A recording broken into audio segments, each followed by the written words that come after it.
더위가 이제 막바지에 이른 것 같습니다. 우리 평화 인사를 나누십시다. 예수 그리스도의 평화가 여러분과 함께 하시기를 바랍니다. 네, 옆을 향해서 예수 그리스도의 평화가 권사님과 집사님과 함께 하시기를 바랍니다. 예, 같이 기도하심으로 하나님 앞에 예배 올립니다. 다 함께 기도합니다.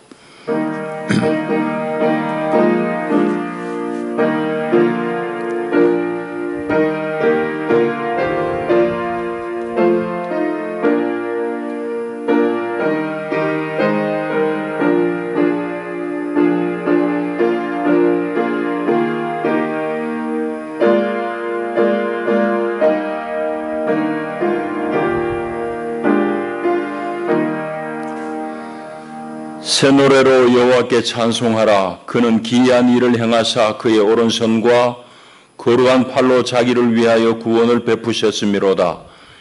여호와께서 그의 구원을 알게 하시며 그의 공의를 문나라의 목전에서 명백히 나타내셨도다. 그가 이스라엘의 집에 베푸신 인자와 성실을 기억하셨으므로 땅끝까지 이르는 모든 것이 우리 하나님의 구원을 보았도다. 온 땅이여 여호와께 즐거이 소리칠지어다. 소리내어 즐겁게 노래하며 찬송할지어다. 아멘. 하나님은 영이시니 예배하는 자가 영과 진리로 예배할지니라. 아멘.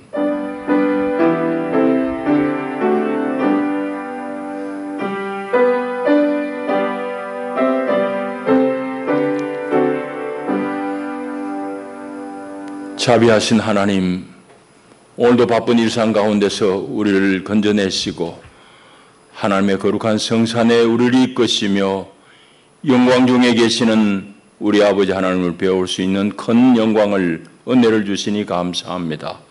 온 마음으로 주를 기뻐하며 주께 경배하나이다. 이 자리에 좌정하시고 영광 받으시고 예배하는 주의 무리 가운데 예비하신 하늘의 신령한 복으로 덧입혀 주시옵소서. 주 예수의 이름으로 기원하옵나이다. 아멘. 우리 일어나셔서 32장 찬송 드립니다.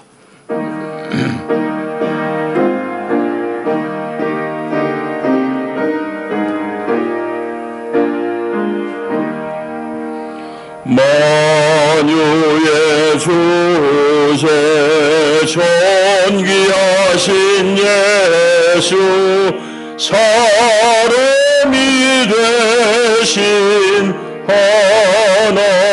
하나님, 마사모하여 영원히 섬길 내 영광 되신 주로다. 화려한 동산 무성한 저수목 아름답고 묘하나 순전한 예수 더 아름다워 옴 같은 기쁨 주시네. 광명한 해와 명랑한 저 달빛, 수많은 별들 빛나라.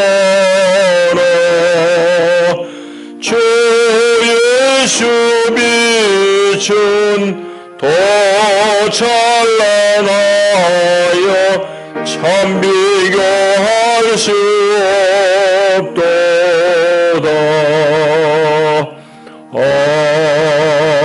아멘. 우리 사도신경으로 우리 신앙을 고백합니다. 나는 전능하신 아버지 하나님 천지의 창조주를 믿습니다. 나는 그의 유일하신 아들 우리 주 예수 그리스도를 믿습니다. 그는 성령으로 잉태되어 동정녀 마리아에게서 나시고 본디오 빌라도에게 고난을 받아 십자가에 못 박혀 죽으시고 장사된 지 사흘 만에 죽은 자 가운데서 다시 살아나셨으며 하늘에 오르시어 전능하신 아버지 하나님 우편한 데 계시다가 거기로부터 살아있는 자와 죽은 자를 심판하러 오십니다. 나는 성령을 믿으며 거룩한 공교회와 성도의 교제와 죄를 용서받는 것과 몸의 부활과 영생을 믿습니다. 아멘.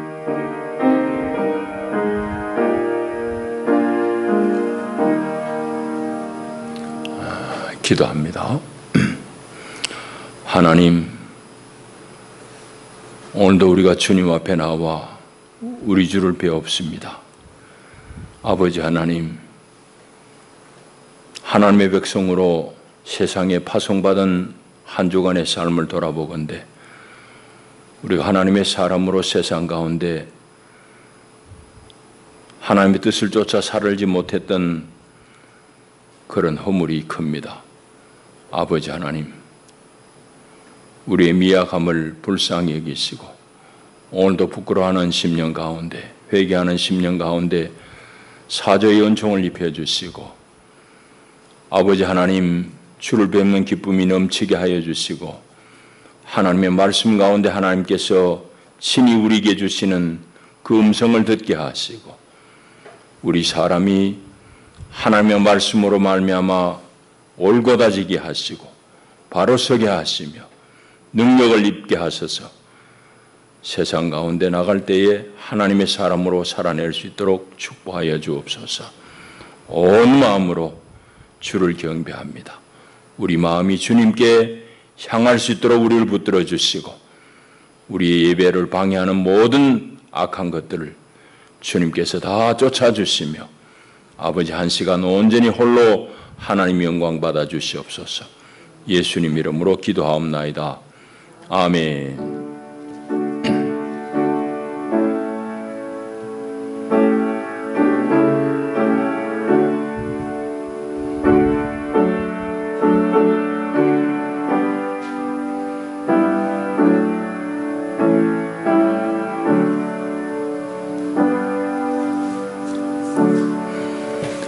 하나님 말씀 출애굽기 12장 말씀 또 고린도전서 1장의 말씀 두 곳을 보겠습니다. 먼저 출애굽기 12장입니다.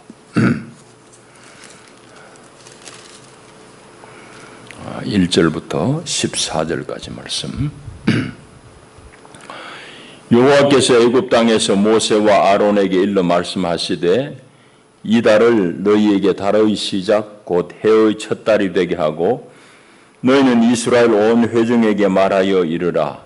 이달 열흘에 너희 각자가 어린 양을 잡을지니 각 가족대로 그 식구를 위하여 어린 양을 취하되 그 어린 양에 대하여 식구가 너무 적으면 그 집의 이웃과 함께 사람 수를 따라서 하나를 잡고 각 사람이 먹을 수 있는 분량에 따라서 너희 어린 양을 계산할 것이며 너희 어린 양은 흠없고 1년 된 수컷으로 하되 양이나 염소 중에서 취하고 이달 19날까지 간직하였다가 해질 때에 이스라엘 회중이 그 양을 잡고 그 피를 양을 먹을 집 좌우 문설주와 인방에 바르고 그 밤에 그 고기를 불에 구워 무교병과 쓴 나물과 아울러 먹되 날 것으로나 물에 삶아서 먹지 말고 머리와 다리와 내장을 다 불에 구워 먹고 아침까지 남겨두지 말며 아침까지 남은 것은 곧 불사르라.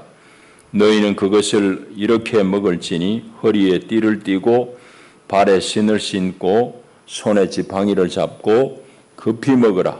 이것이 여호와의 유월절이니라. 내가 그 밤에 애굽 땅에 두루 다니며 사람이나 짐승을 막론하고 애굽 땅에 있는 모든 처음 난 것을 다 치고 애굽의 모든 신을 내가 심판하리라. 나는 여호와라.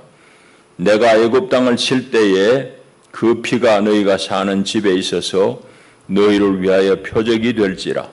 내가 피를 볼 때에 너희를 넘어가리니 재앙이 너희에게 내려 멸하지 아니하리라. 너희는 이 날을 기념하여 여호와의 절기를 삼아 영원한 규례로 대대로 지킬지니라. 아멘. 고린도전서 1장의 말씀 제가 봉독합니다. 한 절입니다. 그 뒷부분 나중에 다 한번 읽어보시면 좋겠습니다.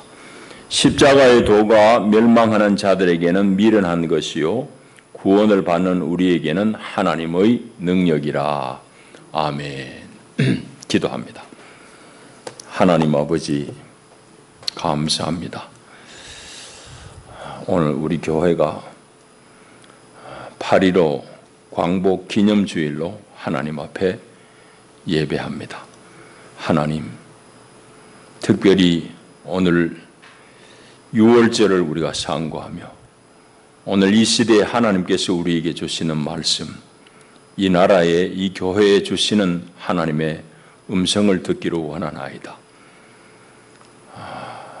우리 심령에 여러 때들을 주님 다 제하여 주시고 청결한 마음으로 주의 음성을 듣게 하여 주옵소서. 예수님 이름으로 기도하옵나이다. 아멘.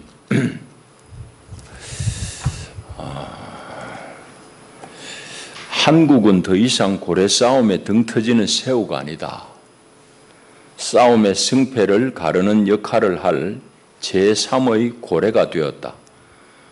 한국이 지금 미국과 중국이라는 열강 사이에 끼어 있긴 하지만 미국도 중국도 스스로 국제 질서를 혼자 만들어 나갈 수는 없다.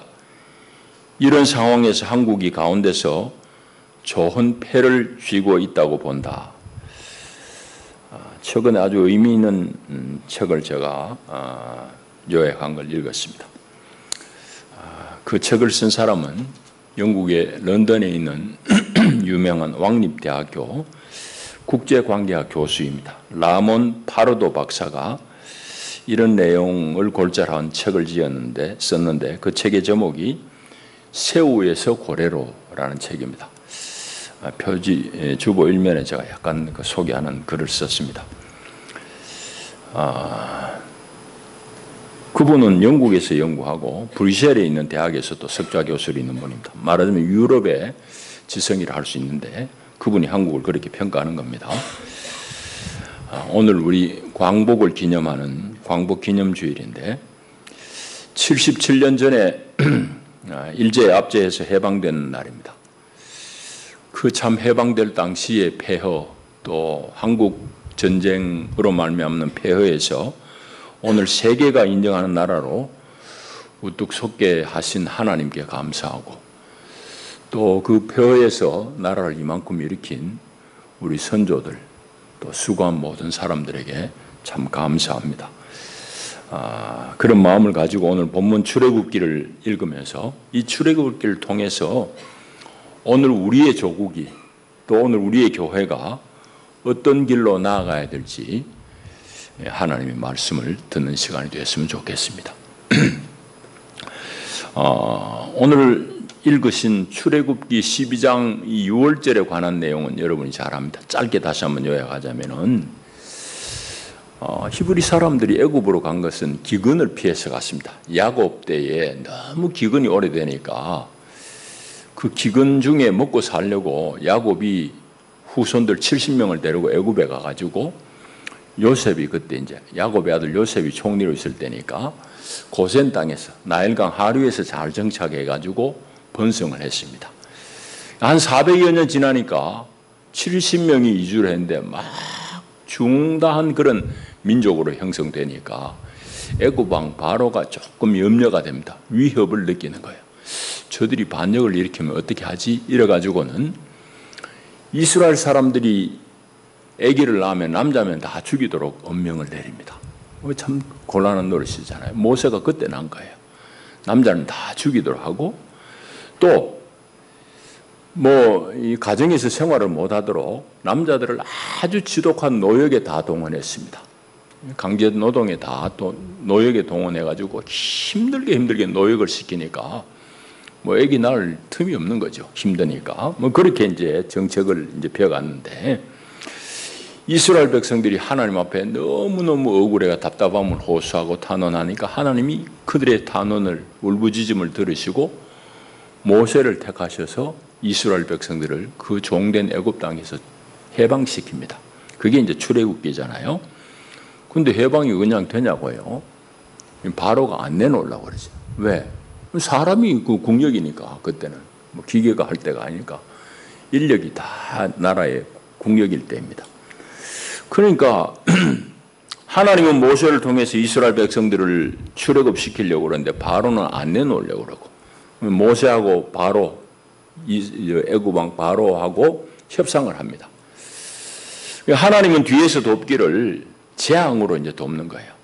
막 나일강 물이 피로 변하기도 하고, 막 이때가 득실득실하기도 하고, 파리가 막 온 천지 새까맣게 날아들기도 하고, 막 이렇게 하나님께서 여러 가지 이적을 베푸십니다. 재앙을 내려요. 그리고 심지어는 막 개구리 떼가 그냥 온 천지 사방 개구리 떼로 새까맣게 덮이기도 하고. 그런 재앙이 내리면은 바로 왕이 조금 겁이 나가지고 협상에 임하다가 재앙이 물러나고 나면은 또 마음이 강팍해져가지고 없던 일로 만들고 없던 일로 만들고, 그렇게 해가지고 이제 9가지 재앙까지 진행했는데도 바로가 결국은 이스라엘을 안 내놓습니다. 하나님께서 마지막으로 10번째 재앙을 준비하는데, 그것이 뭔가 하면은 애굽에 있는 모든 짐승이든지 사람이든지 처음 난 초태생은 다 하나님께서 죽이겠다. 하나님 그렇게 이제 모세와 아론에게 말씀하시고, 너희들은 어떻게 해야 되느냐? 이달 10일 날 흠없는 1년 된 양을 수컷을 잘 잡아다가 14일까지 잘 관찰해보고 괜찮거든 이달 14일 날 저녁에 그 양을 잡고는 그 양을 구워가지고, 삶지 말고 구워서 쓴 나물하고 또 누룩을 넣어서 발효시키지 않은 그냥 반죽한 무교병, 누룩이 없는 빵을 얼른 구워가지고 급하게 먹을 때 허리에 띠를 띠고 신발 신고 지팡이 들고 먹어라. 하나님이 출발하면 바로 출발해야 된다는 그런 의미죠. 그리고 그 밤에 죽음의 사자들이 온 애굽 땅을 덮어서 초태생들 다 죽일 텐데, 너희들이 그 죽음을 면하려면은 잡은 양의 피를 문설주와 인방에 발라라. 그러면 내가 그 피를 보고는 그 집은 뛰어넘겠다. 넘어가겠다고 약속을 합니다. 넘어간다는 말이 6월입니다. 한자말로 5월 6월 할 때 6월이 아닙니다. 6월 패스오버, 하나님의 그 죽음의 사자가 그 집은 넘어간다. 피가 발라진 집은 넘어간다 이 말입니다.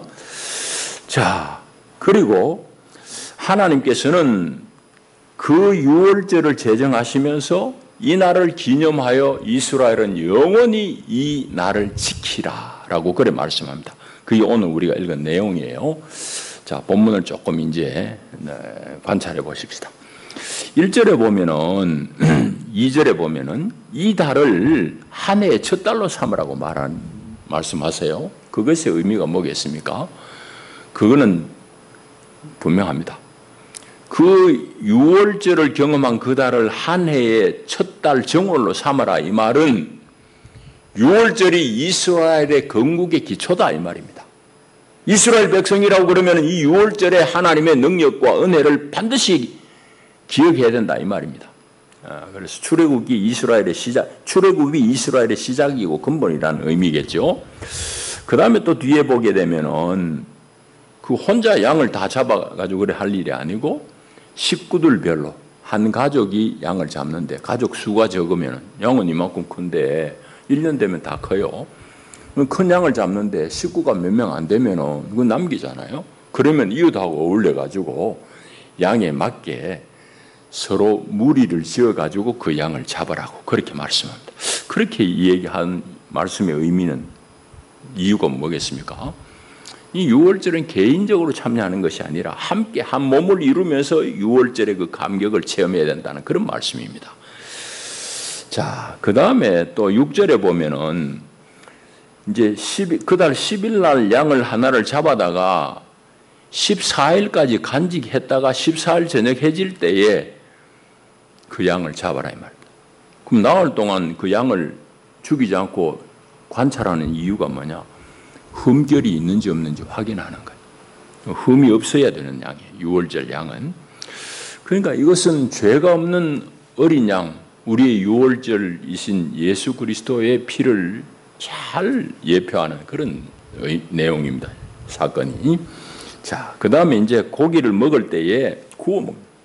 삶아 먹지만 구워 먹어요. 구워 먹고 쓴 나물과 함께 무교병을 먹는다. 그리고 복장은 다 이제 출발할 복장을 다 의복을 다 입고 허리띠를 띠고 신발 신고 뭐 지팡이까지 들고, 그 얘기는 하나님이 명령을 내리면 즉시 시행할 수 있는, 즉시 떠날 수 있는 그런 자세다. 고기 삶으려고 그러면 몇 시간 걸리잖아요. 그럼 그거 안 되는 거예요. 구워서 얼른 먹고 그래 가도록 하나님 이제 말씀하시는 겁니다. 자, 그 다음에 이제 또 잘 살펴봐야 될 것은, 유월절이라는 것은 한편으로는 하나님의 심판입니다. 하나님의 심판인데 그 심판받을 대상이 누구냐? 12절에 나옵니다. 12절에 보면 방금도 얘기했듯이 애굽 땅에 있는 모든 처음 난 것 다 하나님이 치는 거예요. 초태생, 짐승이든지 사람이든지 처음 난 것, 배에서 난 처음 난 것들은 다 치고 죽이는 것이고, 또 하나 12절 뒤에 보면 애굽의 모든 신을 내가 심판하리라. 나는 여호와라 그럽니다. 애굽의 신들을 하나님께서 심판하신다고 그래요. 애굽의 신을. 신을 심판한다는 말이 무슨 말인지 좀 이따 조금 더 살펴보겠습니다. 그런데 그렇게 하나님께서 그 밤에 심판하실 때에, 죽음의 사자를 보내 심판하실 때에 그 하나님의 심판이 미치지 않는 곳은 딱 한 가지 조건입니다. 어린 양을 잡았고 그 양의 피가 발려진 그 집은 넘어가는 거예요. 그게 이제 13절의 내용입니다. 이제 이래서 유월절이란 말이 생긴 겁니다. 어린 양의 피가 발라진 집은 사망에서 건짐을 받는다, 이 말입니다. 그러니까 전체적으로는 이 유월절은 예수 그리스도의 구원의 사건을 예표하는 그런 중요한 일이에요. 자, 그런 정도로 우리가 본문을 읽고 오늘 이제 우리 얘기를 좀 해봐야 됩니다. 특별히 이 본문이 대단히 중요한 것은 이 출애굽 사건이 바로 이스라엘의 건국의 기초라고 그러잖아요. 그러니까 정월로 삼으라고 그랬잖아요. 그만큼 중요한 것인데 오늘 교회가 그걸 놓치고 있지 않나 하는 염려가 있습니다. 자, 그래서 우리 얘기 좀 해봐야 될 텐데, 당시에 애굽이란 나라는 어떤 나라인가? 애굽은 지금 미국보다 더 강대한 나라입니다. 지금 미국은 힘이 좀 빠져요. 중국한테 자꾸 조금 조롱당하는 면이 있어요. 옛날 같으면 저 전쟁 났는데 미국이 개입했으면 끝나요. 근데 지금 우크라이나도 지금 전쟁 길게 끌고 있잖아. 미국 이러지도 못하고 저러지도 못하고 그런 판이에요. 어쨌든 그 당시에 애굽이란 것은 세계의 최강대국입니다. 군사력 제일, 경제력 제일, 문명, 애굽의 문명 최고. 그건 지금도 애굽 문명의 그 흔적들이 피라미드 같은 거 보세요. 어마어마하잖아요. 신전에 그 유적들이 막 어마어마하잖아요. 여러분 뭐 가보신 분들도 있을 테고 요즘 뭐 TV로 다 봅니다만, 그 당시로서는 세계 최강대국이라고. 그러니까 그 나라 백성들은 자기 나라가 세계 최고라고 당연히 생각하죠. 그리고 그 나라의 왕은 자기가 세상에서 최고라, 제1인자라고 생각합니다. 그런 자부심을 가지고 있습니다. 그러니까 애굽의 왕 바로는 자기를 신으로 자꾸 국민들에게 이제 그런 사상을 주입합니다. 신격화시키는 거지. 북한의 김정은이가 자꾸 자기를 우상화시키는 것 같이 똑같습니다. 절대 왕권이 그래요. 자신을 절대화시키고 신격화시키고 신의 아들이라고 그러고. 그러니까 보세요. 그 신전이 어마어마하잖아요. 거기에 왕이 떡 앉아가 있다. 그 피라미드 보세요. 지금 어마어마한 피라미드이 지금 남아있잖아요. 옛날에 2000 몇백 년, 3000년 전에 그걸 어떻게 셌을지 참 기가 막힌 노릇이. 그만큼 강제 노역을 동원해가지고 그런 건축물을 세우는 거예요. 그건 왕을 우상화하는, 왕을 신격화하는 작업입니다. 그 왕이 죽어도 그 매장 그냥 하는 게 아니라 미라를 다 만들어가지고 피라미드 안에 보관하고. 그런 왕을 그러면 신격화시켜. 자, 그런데 하나님은 보세요. 12절에 애굽에 있는 모든 초태생을 치고 애굽의 모든 신을 내가 심판하겠다고 그래 하잖아요. 하나님이 심판한 것은 애굽의 모든 신이에요. 자, 이 부분이 조금 우리가 좀 생각해 봐야 될 부분이 있습니다. 애굽의 신을 하나님이 심판한다고 그럴 때에 이제 표면적으로만 생각하면 애굽에서 세워놓은 그런 우상들, 뭐 그런 신상들이 넘어지고 뭐 깨지고 하는 그런 정도로만 생각하지만은 그런 우상을 포함해 가지고 여기 지금 애굽의 신들을 하나님 심판한다는 말은 애굽이 가지고 있는 이데올로기, 애굽 사람들이 가지고 있는 이념, 가치관, 그리고 그 왕을 신격고 하는, 절도하는 그런 왕권들, 이걸 하나님이 무너뜨린다 이 말이에요. 여러분 이걸 좀 잘 우리가 오늘 생각하셔야 됩니다. 그러니까 애굽의 가치 체계를 하나님이 다 무너뜨려 버린 거예요. 여러분 애굽의 가치 체계는 오늘까지도 면면이 내려오는데 세상의 이데올로기는 뭔지 아세요? 세상의 이념이 뭐예요? 돈과 힘이라는 건 군사력이니까 돈과 군사력이 세상을 이끈다는 그런 생각입니다. 지금도 변함이 없습니다. 애굽 시대도 변함이 없고요. 세상의 이념은 돈이 있으면, 권력이 있으면, 군사력이 있으면 세상 다 지배할 수 있다. 이게 세상의 이념이에요. 표면적으로 보면 그게 맞는 것 같아요. 맞아 보여. 근데 가만히 보세요. 출애굽 사건은 뭐냐고 하면은, 출애굽 사건이 정말 어마어마한 사건인 것은 이 세상에서 둘도 없는 강대국 애굽, 그리고 자기를 신의 아들이라고 우상화시키는 애굽 왕 바로의 모든 권력 체계를 여호와 하나님이 다 무너뜨려버려요. 일시에 그냥 무력화시켜버립니다. 홍해 물에 다 수장시켜버리는 거죠. 그건 여러분 어마어마한 사건이 사실은.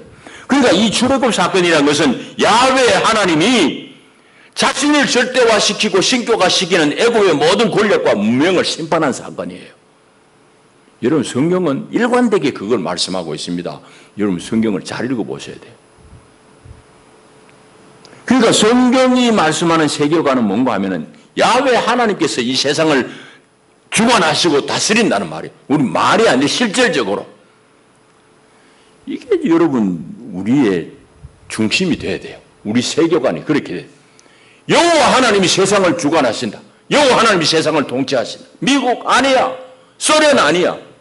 야훼 하나님이 통치하신다는 그 실제로 우리가 그 고백이 있어야 돼요. 이거는 성경이 처음부터 끝까지예요. 계시록도 마지막에 가면은 일곱째 천사가 일곱째 나팔을 불 때 하늘에서 소리가 들립니다. 어떤 소리가 들리느냐? 일곱째 천사가 나팔을 불 때 하늘에 큰 음성이 나는데 세상 나라가 우리 주와 그의 그리스도의 나라가 되었도다 그러잖아요. 세상의 왕국이 그리스도의 왕국이 되었다고 그래요. 세상의 나라 다 무너집니다. 일곱째 나팔은 마지막 나팔이거든. 그러니까 계시록 끝까지 그걸 얘기하는 거예요. 성경 전부터 해서. 여러분 이게 성경이 끊임없이 우리에게 말씀하시는 건데 근데 사람들이 그걸 잘 몰라요. 교인들조차도 잘 몰라요. 하나님의 말씀이 그렇고 실제로 가만히 관찰해 보면 그런데도 불구하고 교인을 포함해서 사람들이 하나님이 세상을 주도하시고 통치하신다는 사실을 잘 믿지도 않고 잘 알아내지도 못해. 인식하지 못해. 왜? 왜 그럴까요? 그건 사람들이 그냥 표면적으로 보기에 사람 생각대로 얼른 세상이 정리가 안 되는 것 같아요. 악한 놈들이 더 잘 되는 것 같고 막 이런 것 같으니까 하나님 어디 있나 싶죠.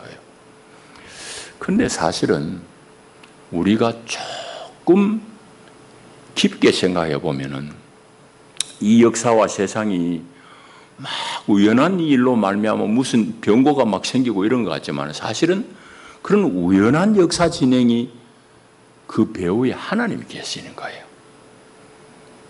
그 하나님의 뜻이 이루어져 가는 겁니다. 내가 보기에 빨리 안 돼서 그렇지. 천천히 하나님의 거룩한 뜻이 이 땅 가운데 드러나는 거예요. 그 성경은 그걸 얘기하는 거지. 하나님이 다스리신다. 그리고 하나님 부인한 이 세상 나라는 종국이 다 무너지고 우리 주와 그의 그리스도의 나라가 되었도다. 그러잖아요. 자, 그렇다고 그러면 오늘 우리가 엄중하게 우리 자신을 한번 돌아보며 스스로 질문해 봐야 됩니다. 그럼 뭐냐? 이 성서의 세계관을 내가 받아들이고 믿는다고 그러면은 성서의 세계관 한마디로 말해서 하나님이 통치하신다는 겁니다. 내 개인뿐만 아니라 이 세상을 하나님이 다스리신다는 그 성서의 가르침을 내가 수용하고 믿는다고 그러면은 오늘 나는 여러분은 그 믿음에 합당하게 사느냐 이 말입니다. 그리고 오늘 한국 교회는 그 믿음으로 사는가? 말로는 다 그 믿음 가지고 산다고 그러지. 교회가 예수 안 믿는 교회 있습니까? 다 예수 믿는다고. 교인들이 예수 안 믿는다는 교인이 있습니까? 다 입으로는 다 믿는다고 그러지. 그러나 실상은 우리가 정말 이 믿음을 가지고 이 세계관을 가지고 사느냐? 제가 보기에는 아닌 경우가 상당히 많을 것 같아요. 여러분, 오늘 교회가 나자빠지는 게 왜 나자빠지는지 알아요? 성경이 말씀하는 이 진리를 안 듣는 거지. 말 안 하는 거지. 성경은 처음부터 끝까지 야훼 하나님이 세상을 다스리신다는 거고 하나님이 왕이시다는 거잖아요. 종국에는 모든 사람이 다 알 수 있도록 세상 나라 다 자빠지고 우리 주와 그의 그리스도의 나라가 되는 거예요. 지금은 비밀하게 은밀한 중이 거기 되어가는 중이고 그렇다고 그러면 우리는 어째 사느냐? 하나님 나라의 이치대로 살아야 된다. 그래 사느냐는 얘기죠. 교인들은 입만 열면은 예수 믿어가지고 내가 더 부자 되고 더 출세해야 되겠다고 생각해요. 여러분, 하나님이 여러분들 필요해서 더 부자 만들 수 있어요. 더 출세하게 할 수 있어요. 그걸 내가 부인하고자 하는 거 아니에요. 그러나 이것저것 다 치우고 내가 예수 믿어가지고 부자 돼야 돼. 예수 믿어 더 출세해야 돼. 그 얘기는 이변에 무슨 말이 있는가 하면 내가 더 세상 가운데 드러나야 돼. 나를 더 공고하게 세우는 거예요. 예수 믿어서 나를 세상에 드러내겠다는 얘기. 여러분, 그 신보는 하나님이 기뻐하시는 일이 아니에요. 그게 어떻게 성서에서 계시된 여호와 하나님을 믿는 거예요. 그게 어떻게 출애굽의 하나님을 믿는 거예요. 출애굽의 하나님은 불쌍한 이스라엘의 하나님 야훼 하나님께서 세계 최강대국인 애굽을 물속에 다 집어넣었다는 얘기잖아요. 자기를 신이라고 얘기하는 애굽 왕을 일시에 무너뜨렸다는 거잖아요. 그래서 세상은 하나님이 다스린다는 걸 보여준 사건이잖아요. 그런데 우리가 오늘 그 하나님을 모르고 자꾸 세상의 가치관도 그냥 막무가내로 쫓아가는 거예요. 교회 안에도 그게 들어와가지고. 교인들은 그렇다 치고 교회는 어떠냐? 교회는 뭐 그게 그거지. 교회가 수천억을 들여가지고 호사스러운 교회를 짓습니다. 근데 어느 교회 얘기 안 할게. 어마어마하게 호사스러운 교회를 짓습니다. 근데 그 교회 옆에 가까이 혹은 멀리 살림이 얼어가지고 문 닫고 자빠져가는 교회들이 얼마나 수두룩하게 있는데 자기들은 무슨 영화를 누리겠다고 이 땅에서 그렇게 수천억 들여가지고 예배당을 짓고 앉았냐고.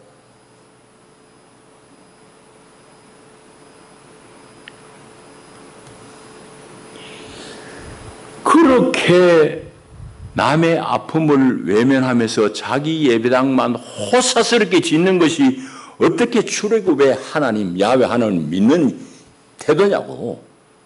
아니잖아요. 여러분 어떻게 생각해요?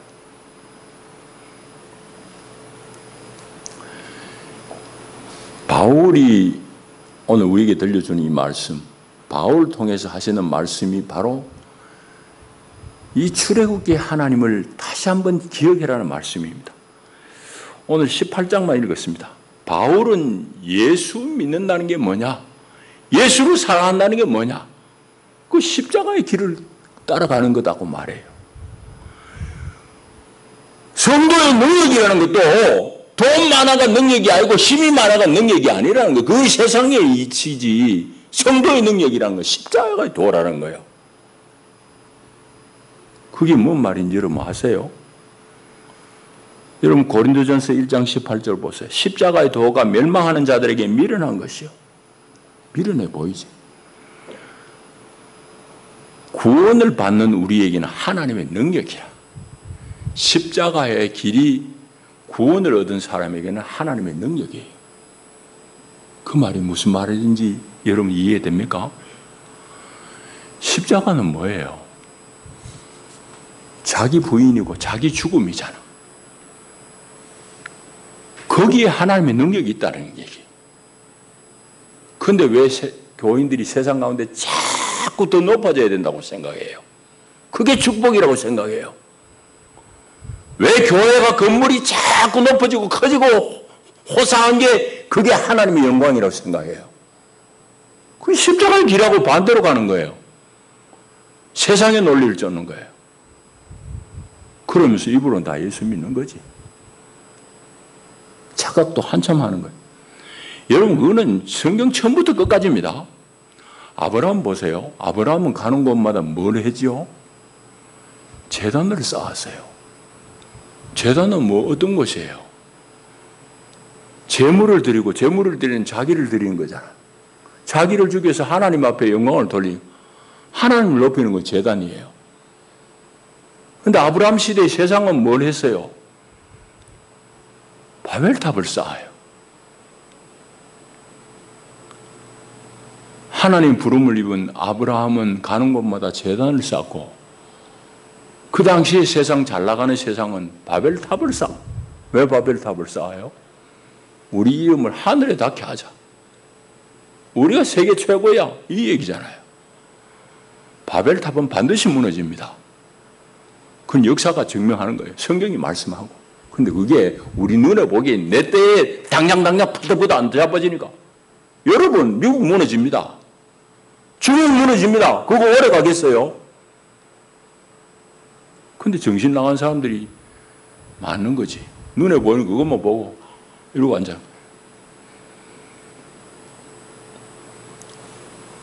이제 말씀을 맺습니다. 오늘 광복 기념주일입니다. 애굽의 종살이에서 해방된 것은 전적으로 하나님의 은혜의 뜻이 우리의 해방도 꼭 같습니다. 우리 능력으로, 우리 힘으로 한 거 아니에요. 그런데 우리 힘으로 해방을 못하다 보니까 그것이 분단 후에 분단을, 남북이 갈라지는 이 분단 상황을 감수할 수밖에 없는 그런 요인이 된 것이 사실입니다. 그리고 그 분단 상황의 모순은 아직도 우리의 모든 삶을 짓누릅니다. 그 짓누르는 것은 뭐 말로 다 할 수 없어요. 그럼에도 불구하고 우리는 감사하는 것은 이제 이 분단된 이 작은 땅덩어리, 한반도의 반쪽도 채 안 되는 이 남쪽이 이제는 열강이 각축하는 지금 중국하고 미국 싸움이에요. 사실은 이 고래 사이의 새우가 아니라 이제는 고래를 움직일 수 있는 국가가 되었다고 유럽에 있는 전문가가, 국제관계학 전문가가 얘기해요. 그 사람뿐만이 아닙니다. 모르는 건 우리만 모르는 거지. 아직까지도 옛날 미국 쫄래쫄래 따라다니면서 살겠다고 생각하는 사람들이 아직도 많은 것 때문에 우리만 모르는 거지. 세계는 다 알고 있어요. 여러분, 이제 우리가 고래 사이의 새우가 아니라 고래를 움직일 수 있는 국가가 되었다고 남이 인정하는데, 그러면 어떻게 우리가 그 역할을 감당할 것인가 하는 얘기입니다. 우리나라가 세 번째 고래와 같은 제국이 되므로 절대 그거 아닙니다. 제국은 반드시 망합니다. 셋째가 될 수는 있어요. 그런데 하나님이 우리를 향해서 요구하는 것은 그 세 번째 제국이 아닙니다. 그것은 우리 대한민국이 하나님의 마음을 품을 때에 비로소 가능해요.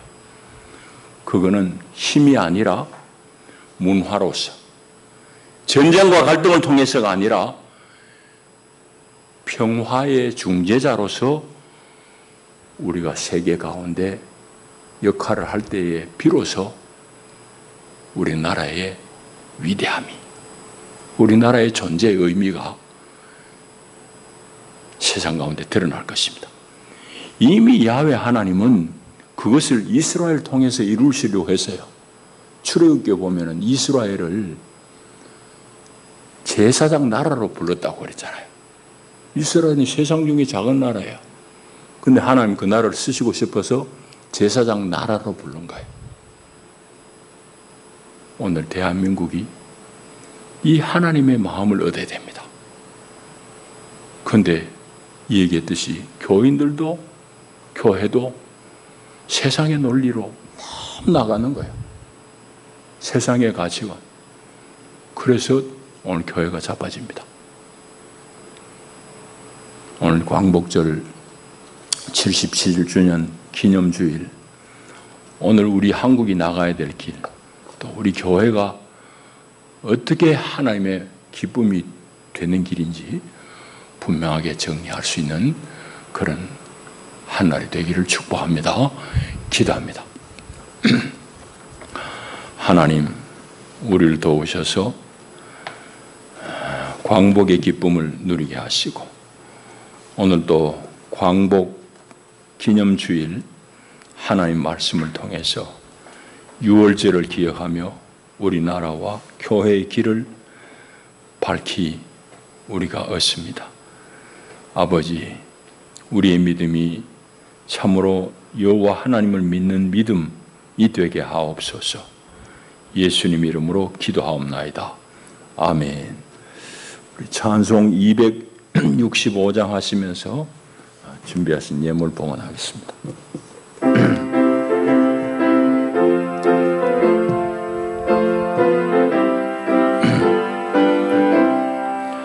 주 십자가를 지심으로 죄인을 구속하셨으니 그 피를 보고 믿는 자는 주님의 진노 면하겠네.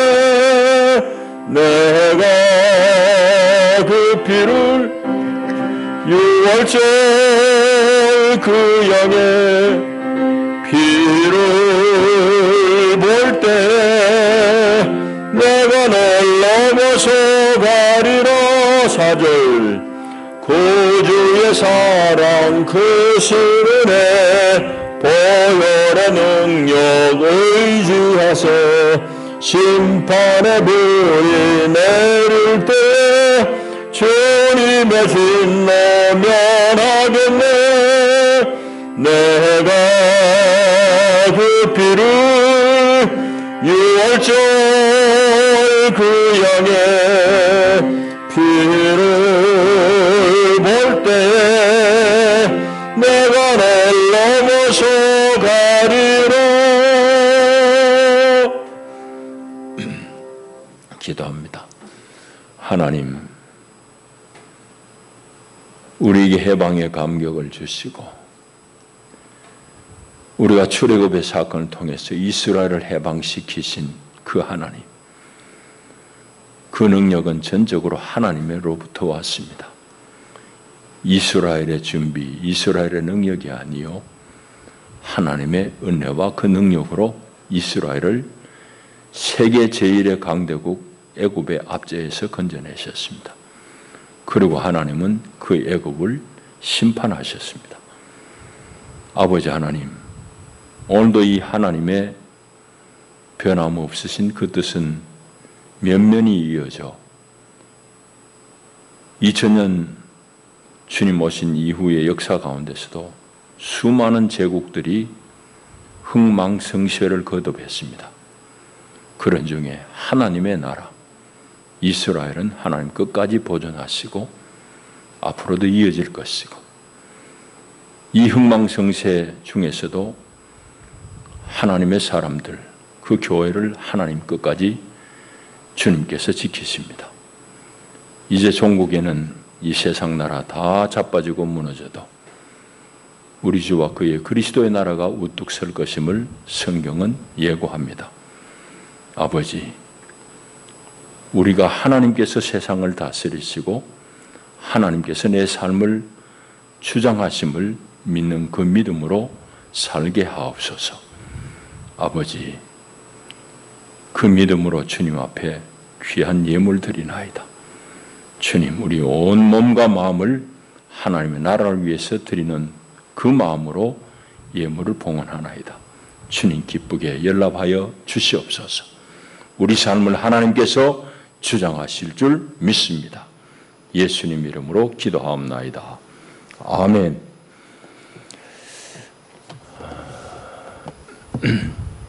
교회 소식 주보를 봐주시기 바랍니다. 시차례가 있고 여전도에 임원 실행위원 수련회가 내일 있습니다. 우리 캄보디아 김지영 선교사님 선교 편지를 보내오셨습니다. 바깥에 게시되어 있으니까 읽으시고 기도해 주시기 바랍니다. 예, 이제 우리 일어나셔서 애국가 1절 4절 우리 함께 제창하시겠습니다.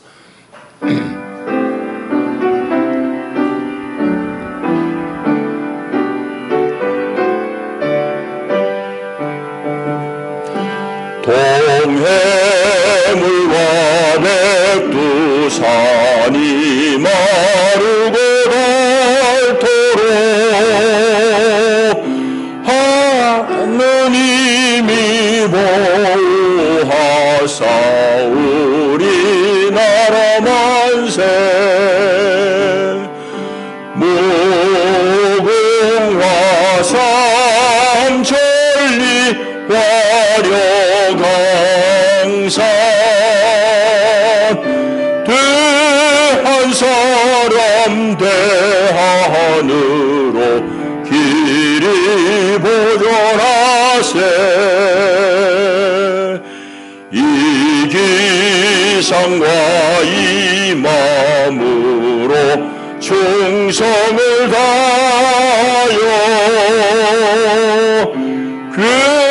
괴로우나 즐거우나 나라 사랑하세 무궁화 삼천리 화려강산 대한 사람 대한으로 길이 보존하세.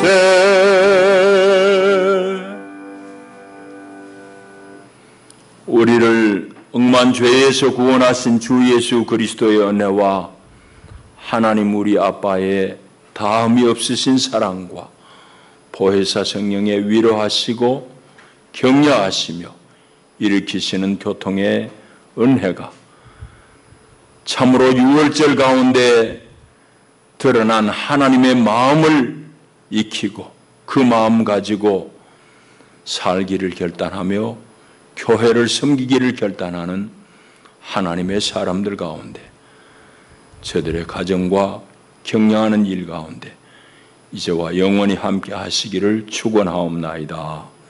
아멘.